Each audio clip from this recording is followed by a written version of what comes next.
Olá a todos e todas. Sejam bem-vindos ao nosso bate-papo sobre os microplásticos e a nanotecnologia.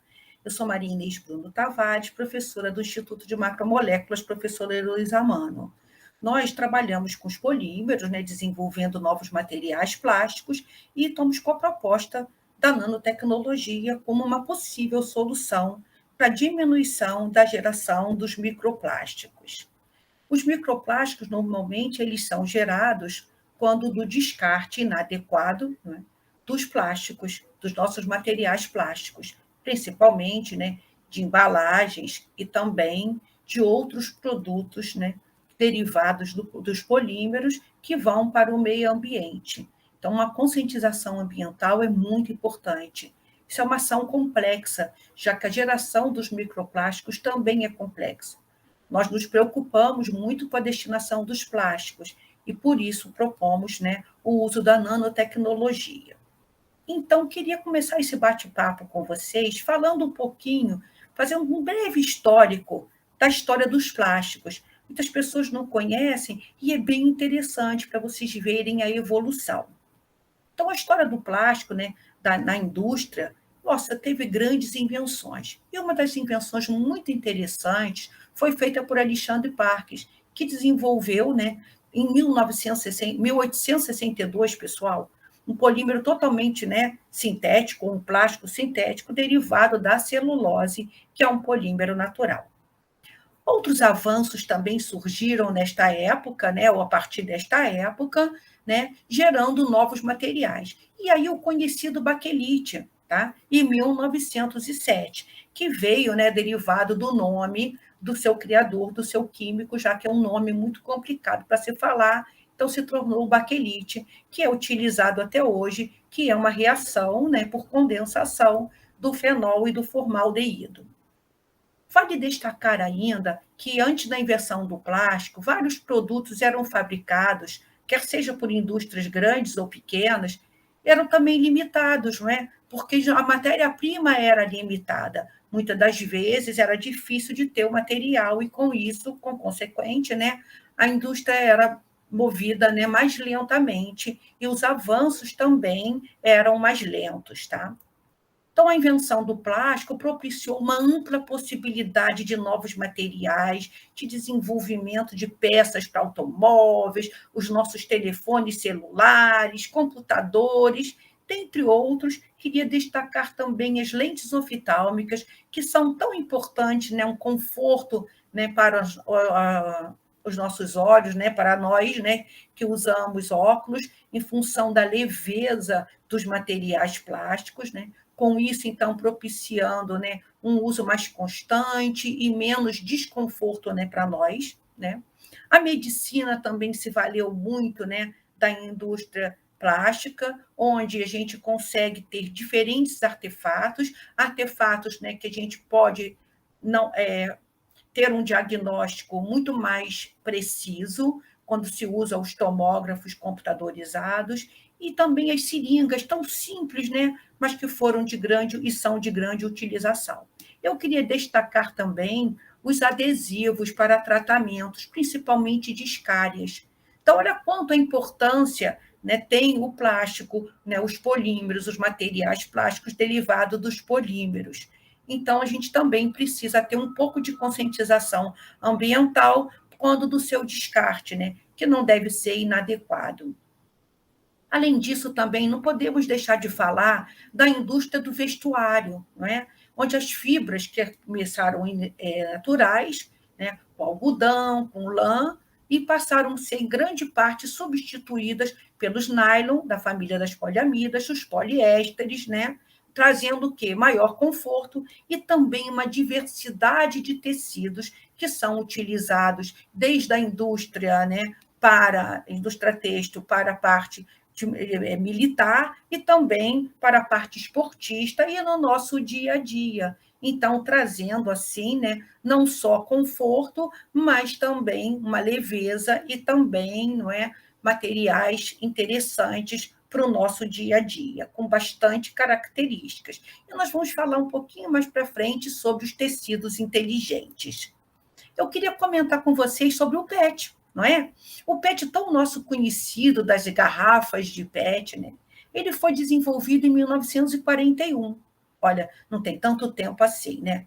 E ele surgiu no Brasil, né, em 1988, mas voltado para a indústria têxtil. Vocês vão me dizer, nossa, o PET não é para garrafas? O PET foi primeiro desenvolvido após a Segunda Guerra Mundial, visando fazer tecidos, fios para tecidos, porque durante a guerra muitos dos campos, né, de plantação de algodão foram destruídos e o material ficou escasso e, logicamente, o preço também subiu. Então, essa necessidade fez-se buscar novos materiais e o PET poderia ser fiado, né, com fios que dariam a resistência também, né, e gerar novos tecidos. E isso foi feito e é feito até hoje.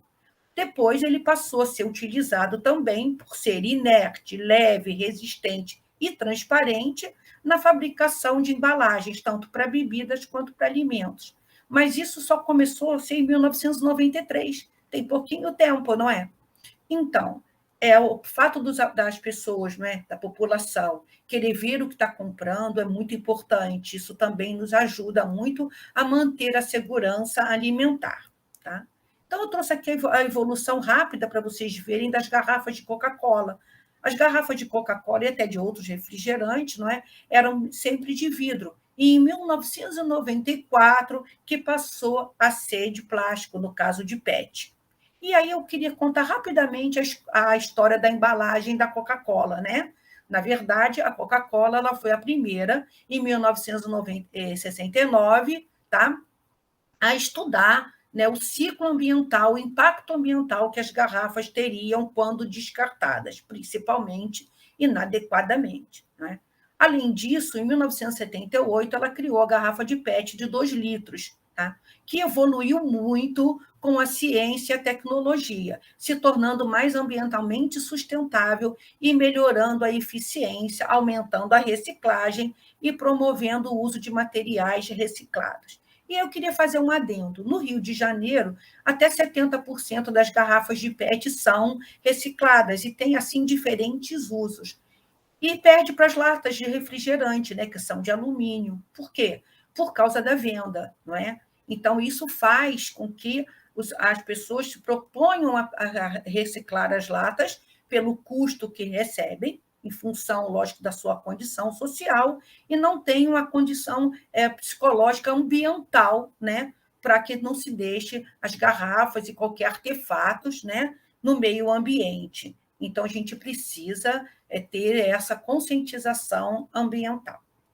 E em 2009, a Coca-Cola lançou o Planton Bottle, né, que é uma garrafa que também feita parcialmente de plantas e que é completamente reciclável. Com isso, reduzindo, né, os recursos que são não renováveis oriundos do petróleo. Com isso, também reduz as emissões, né, potenciais do dióxido de carbono, quando da obtenção das garrafas de PET. Então, à medida que a ciência e a tecnologia avançam, também há um avanço, né, nas embalagens. E aí também o povo tem que contribuir, não é? A população tem que contribuir com a sua condição, com a sua consciência ambiental, para que a gente tenha sempre o menor impacto ambiental. Possamos nos valer, né, dos nossos bens, dos nossos produtos, que trazem uma melhor qualidade de vida, que podem embalar os nossos alimentos, trazendo uma proteção alimentar muito grande e ainda podermos reutilizá-los. Tá?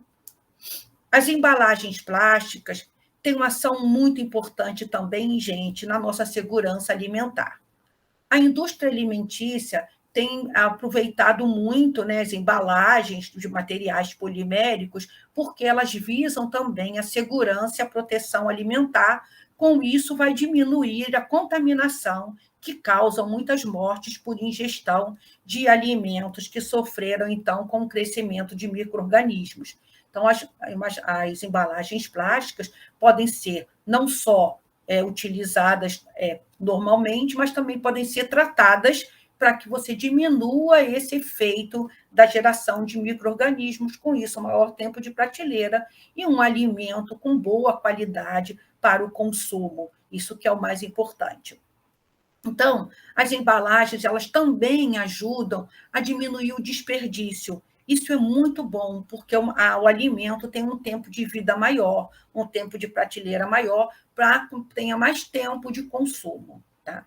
E depois, quando são descartadas, não é? Elas são descartadas inadequadamente. Então, né, a população pode e muito contribuir para a diminuição também da geração de microplásticos. A geração de microplásticos, ela advém, né, do uso, né, desses novos materiais, mas também o seu descarte, né, não apropriado causa também problemas ambientais muito graves. Tá? Então, o povo costuma dizer: o plástico se decompõe muito lentamente, acabou então gerando problema ambiental. E será? É só o plástico? É o plástico que faz isso tudo? Tá? Então, a preocupação, logicamente, né, dessa quantidade de plásticos, né, despejadas, quer seja no oceano ou também no solo, não é? Faz com que as organizações ambientais, os cientistas, os governos, né, tenham uma ação. Essa ação ela deve ser conjunta, porque é complexa em função da complexidade, né, dos microplásticos, da geração dos microplásticos. Então, vários polímeros são matrizes poliméricas, e são matrizes poliméricas que são descartadas muito rapidamente quando estão nas embalagens, quer sejam sintéticos e quer sejam biodegradáveis. E aí, a gente também tem as suas aplicações que são nobres, não é? O polietileno tem várias aplicações que usamos no nosso dia a dia, né, que traz uma melhoria muito grande na nossa qualidade de vida. Assim como é o caso do polipropileno, não é? Do PVC. Imagina o PVC, os tubos de PVC substituíram os canos de ferro, que por muito tempo, né, se degradaram e também entupiram, e isso traz um conforto e uma qualidade de vida e também um menor custo, né, nas nossas casas e nas ruas e estradas e assim por diante. Então, o poliestireno, por exemplo, né, também tem aplicações nobres, muito sacrificado, né? Ele apresenta aplicações interessantíssimas, como em lajes, por exemplo, que traz o conforto, né, uma leveza também na laje muito interessante, tá? Ainda também falando do policarbonato, que também tem aplicações excepcionais devido às suas características e propriedades físicas. Então, ele pode ser aplicado em todos os anteparos policiais, os antigos CDs e assim por diante. Então, por que o plástico é um vilão? Ele se degrada tão lentamente ou não? Quanto tempo leva o plástico para se degradar? 100, 200, 450 anos? O plástico leva tempos diferentes de degradação em função da quantidade de plástico que tem naquele produto, né? Quantidade de polímero que tem naquele produto e a sua espessura. Então, não tem uma quantidade de tempo de uma degradação tão longa ou tão curta, né? A degradação depende também da fragmentação em função das intempéries ou do processo a que ele é submetido. Para vocês terem uma ideia, precisa de pelo menos 10 garrafas de PET para fazer uma camisa. Não é? Então, não tem tanto material polimérico assim. Se você moer várias garrafas, para encher um container, nem sei quantas garrafas vão precisar. Vai precisar de muito material. Tá? Então, assim, outra coisa que eu gostaria de falar é o plástico ele não vai sozinho para o meio ambiente. Então, ele não é o vilão. Ele pode causar problemas ambientais, isso é verdade, mas em função, não só dele, mas de como ele é descartado, de como os produtos são descartados. Então, a geração de microplásticos, ela ocorre por quê? Devido aos descartes dos materiais poliméricos. Isso é um sistema muito complexo e, portanto, vai necessitar de soluções complexas e conjuntas, não é?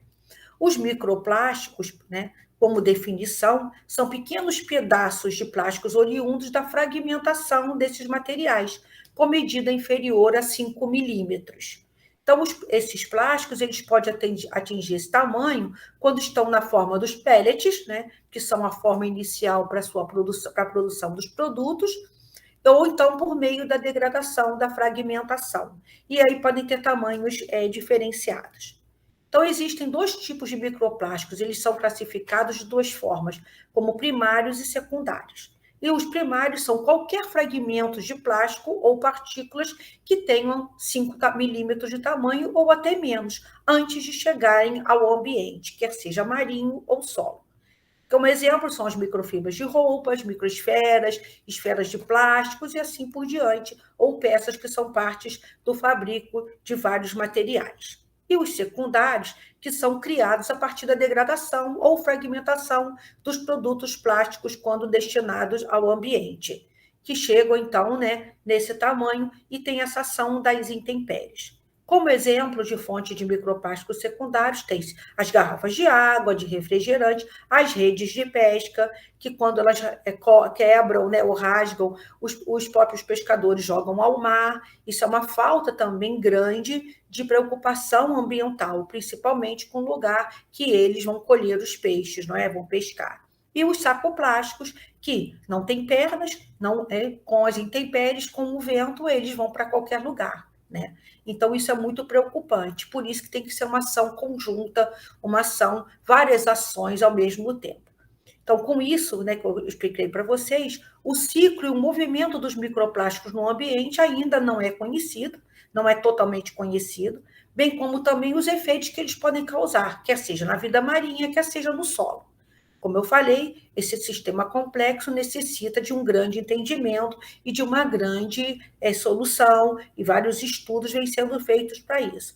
E uma das possíveis soluções é o uso da nanotecnologia, gerando novos materiais poliméricos com morfologias diferentes que não gerem microplásticos ou que a geração destes seja muito reduzida.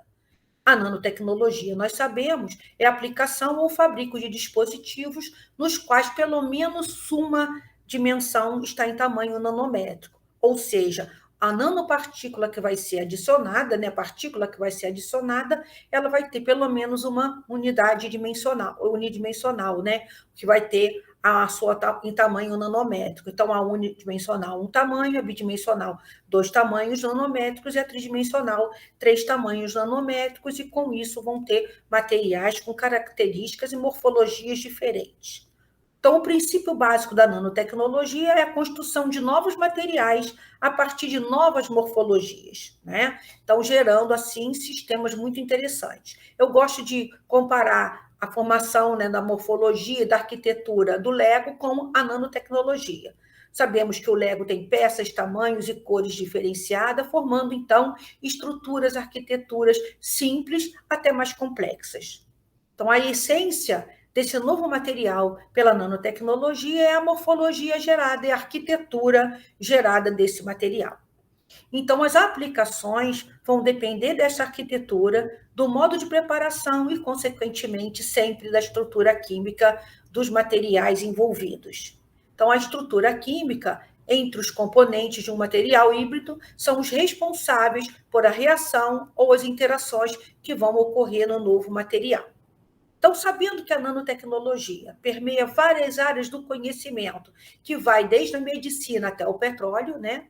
Temos várias ações que podemos fazer e como usar essas áreas, né? Como usar a nanotecnologia nessas diferentes áreas. E, para tanto, eu trouxe 2 áreas importantes no descarte, não é? Que são as áreas das embalagens, e depois nós vamos falar no tecido, como a nanotecnologia pode atuar em cada uma delas. Então, assim, sabíamos já que antigamente era o vidro, metal, papel, papelão, que eram as embalagens. E os plásticos, pelas características, como eu falei, de leveza, resistência, quebra, resistência ao rasgo, né? A flexibilidade. Então, foi gerar materiais muito mais versáteis, de mais baixo custo, e com isso, então, a população, os consumidores e a indústria se valeram desses materiais, gerando, então, produtos e chegando às embalagens também. E a produção de embalagens tem vários pontos importantes. As embalagens, elas possuem várias necessidades, que vão desde a produção, industrialização, logística e transporte, e a comercialização dos alimentos, que tem a ver com o tempo de prateleira, que nós focamos, então, na segurança alimentar. Então, o setor de embalagem, ele adiciona nanopartículas, né, para que possuam melhores propriedades, os polímeros possuam melhores propriedades térmicas, físicas, não é? De processamento, gerando materiais com maior coesão. Com isso, essa maior coesão, você vai diminuir, então, a geração dos microplásticos, vai modificar a ação da luz para gerar a fragmentação. E também pode atuar nos materiais reciclados. Os materiais reciclados são muito interessantes, pessoal. Por quê? O material reciclado ele pode ser uma fonte de material. Estamos vivendo sistemas adversos, né? Momentos adversos, onde a matéria-prima está sumindo, ela também é mais custosa. E se tivermos uma matéria-prima nacional de material reciclado com adição da nanotecnologia, nós podemos ter um material novo com ótimas propriedades. Então, a reciclagem também vai poder ser utilizada. Então, em conjunto, a reciclagem e a nanotecnologia, no setor de embalagem, teremos materiais diversos, novos e com excelentes propriedades.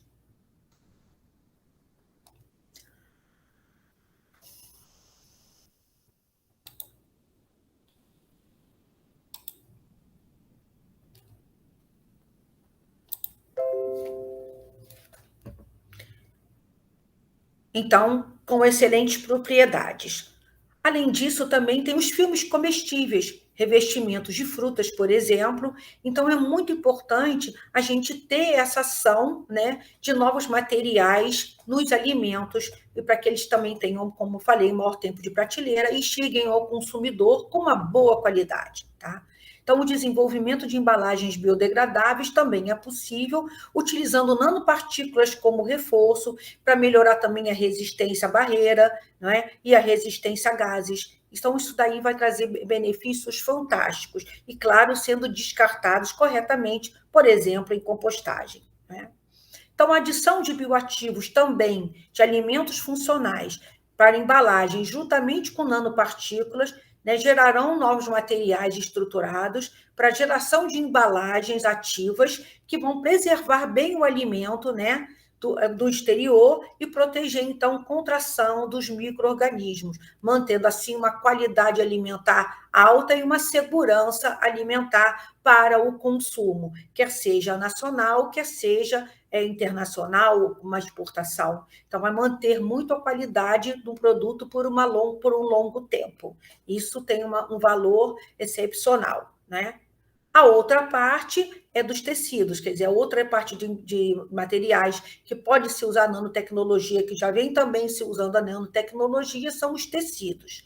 Nós sabemos que as roupas de algodão, poliéster e as fibras de poliamida, essas em menores proporções, durante as lavagens, né, soltam as suas fibras e geram microplásticos que vão até o oceano, passando pelos mares, rios, lagos, dentre outros, né? Então, o uso de nanopartículas nos fios pode melhorar muito a adesão dos fios, a coesão e gerar, né, novos materiais para roupas que não liberem ou liberem menos partículas para o oceano.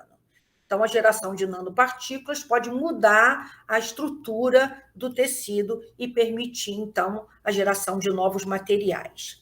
Nós temos vários tipos de tecidos, né? Então, podemos nos valer desses materiais, e com isso a nanotecnologia vem ajudar e muito. Então, os tecidos inteligentes, que têm ação como retardante de chamas, bactericidas, materiais mais frescos, que é tão importante, principalmente para os atletas, né? Para jogadores e assim por diante, né? Também no nosso dia a dia, e também peças com a proteção UV. Então, são as importâncias, não é? Esses tipos de tecidos inteligentes, além de outros tipos de tecidos também.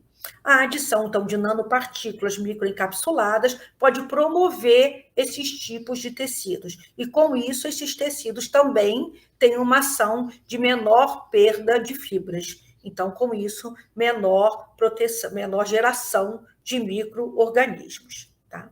Finalizando, eu queria falar para vocês que a nanotecnologia ela é uma poderosa ferramenta para ajudar na diminuição da geração de microplásticos pela modificação da estrutura, reorganizando-a, criando novas estruturas mais fortes e com mais fortes interações, minimizando assim a quebra de ligações e, com certeza, o desprendimento de fibras, no caso dos tecidos e, no caso das embalagens, não gerando tanta fragmentação, podendo, então, ser reutilizada ou podendo, então, ser reciclada.